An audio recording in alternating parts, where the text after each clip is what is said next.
Yo, beautiful people, a very beautiful morning from whenever you are watching na mahali ambapo popote ambapo natutizama. So ni taarifa ambazo tumeziamkia hii leo ambazo zimepata kuwashtua wengi. Wezi nchini Kenya, they are doing so much right now to to make sure that they get away with the crimes that they commit. Kuna wezi fulani hivi hapo jana wamemteka nyara kasisi fulani, na baada ya kumteka nyara kasisi, so they went ahead to do something that that has shocked everybody. Now the DCI has come forward exposing them.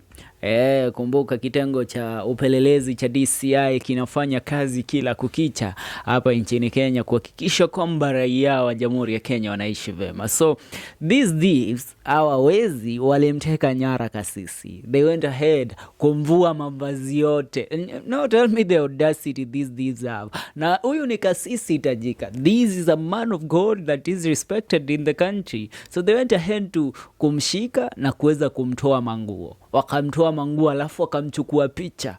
Wanamwambia either utupatie pini yako ya M-Pesa, pini yako ya ATM, na pesa zote ambazo ulizonazo, ama ukijifanya kichwa ngumu, hizi picha ambazo tumekupiga tunaziweka kwenye mtandao wa kijamii. Wafuasi wako wote ambao wanakufuatilia kila kukicha wataweza kuziona. Ila DCI wamefanya kitu kimoja. Wameweza kuficha jina la huyo kasisi. Now tunataka haswa kujaribu kufumbua who is this pastor ambaye alipata kutekwa nyara na hawa wezi. Detectives have rounded up suspects behind pastor's abduction, robbery. 3 suspects reported to have abducted and robbed a pastor of his phone and cash Thursday night as he walked to a restaurant near the Nyayo Stadium have been arrested. Bernard Bogwambusu, Alphonse Nyayo, and Samuel Musembi Kamito were arrested at their respective residences in Syokimau, Kitengela, and Kamito in an operation led by the DCI Nairobi Area Crime Research and Intelligence Bureau. Detectives backed up by their Langata counterparts. According to the victim, who is a pastor at the Christ Church, he was heading for dinner after a beehive of activities planning for the forthcoming Ben Hinn Crusade set to be held at Nyayo Stadium. When the 3 men accosted him and battled him in a waiting salon car, once in the car, the man of the cloth reported to have been stripped and photos of him taken before he was forced to reveal his M-Pesa PIN, lest the photos be uploaded on his social media platforms. Complying under duress, 55,000 was transferred to one of the suspects' phone, and thereafter he was released. Responding to this report, which was made at Nyayo Police Post, the DCI team analyzed the available forensic tips, which led them to Village Apartment House number F2 within Syokimau, where the first suspect, Bernard Bogwambusu, was arrested. Now, search conducted in his house saw 3 handsets recovered, including an iPhone 13 hosting the SIM card which received the stolen 55,000 and a PDQ bank card swiping machine.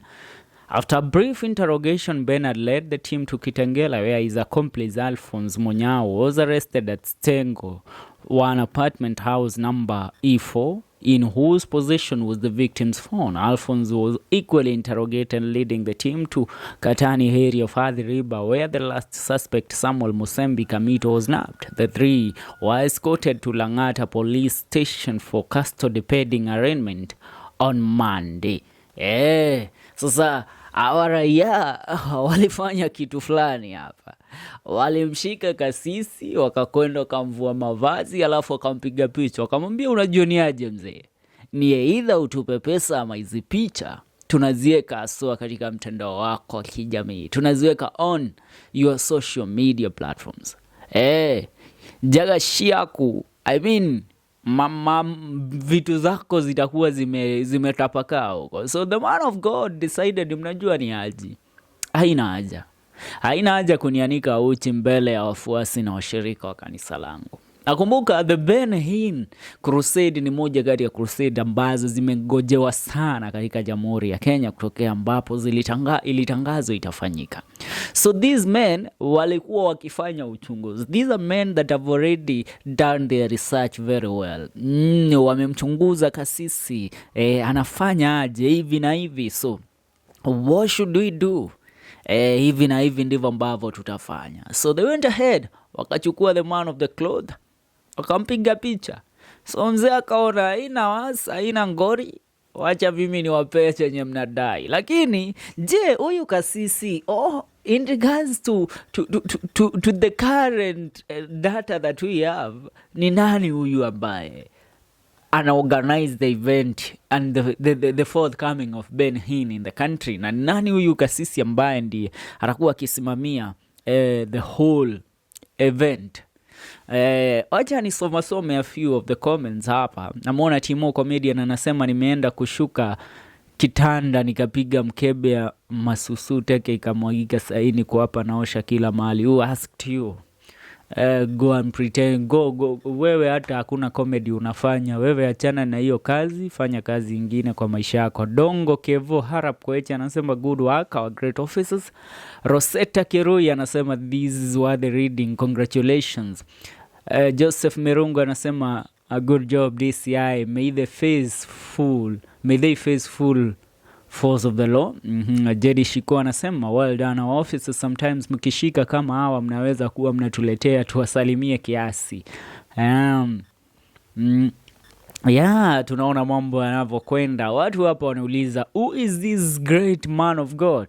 And if you look at this man's face, squeezy wezi si wale wanakuhanda toa chenye uko nacho. Squeezy wezi wanafanya interrogation. Squeezy wezi wanakaa chini, wanapiga research yao fiti, wanaamua sasa, unajua huyu ni aje, huyu ndiye akona kakitu, huyu ndiye ambaye tunatoka na za kwake. And after doing that, they get away with a lot. So these guys lakini hawa watu, these people, let me tell you one thing, na picha kama hizo mtu akiwa nazo, these people will blackmail you. Wataku blackmail with everything they have. They will be doing everything possible to blackmail you and make sure that unawatumia hizo pesa. Now this is among one of the trading stories in the country, na tunasema the small interrogation ambayo DCI wanasema after small interrogation, hiyo inaitangwa kufinyo. Na ukiwaangalia vizuri, wanakaa very innocent. Piga picha wako wanakaa hivi kama watu ambao hawajakula siku 10. Kumbe nemeodhi, neaishi, nekaguaru. That's what's up. Ndio story tunaanza nayo siku hii. Ni FM Show KE. Mimi niite Felix Mwenda. And as of right now, hapa tunakipiga jinsi ambavyo mnaona. Nawauliza, mnasemaje kuhusiana na story kama hii? Nataka kusikia maoni yenu hapo ndani ya comment section. Tuungane yasoe katika video zetu zijazo. Don't leave without subscribing. Kuna wale ambao wamekuwa wakisema mnasikia sauti sana ila muoni sura. Sura ndio hii sasa. We have to put a face on the videos now. Mtu follow hapa ndani ya FM Show KE. Modie mtu follow Kirege Kuyu FM podcast, both on Facebook and on YouTube. Huko ndiko tunawapea, tunawaserve tea na kaskari kwa umbali. Sisi hatuwapatii dufia. Tuna make sure tunatafuta skari tunaiweka. Ndivyo mambo yalivyo. Tuungane aswa katika video zetu zijazo. Adios.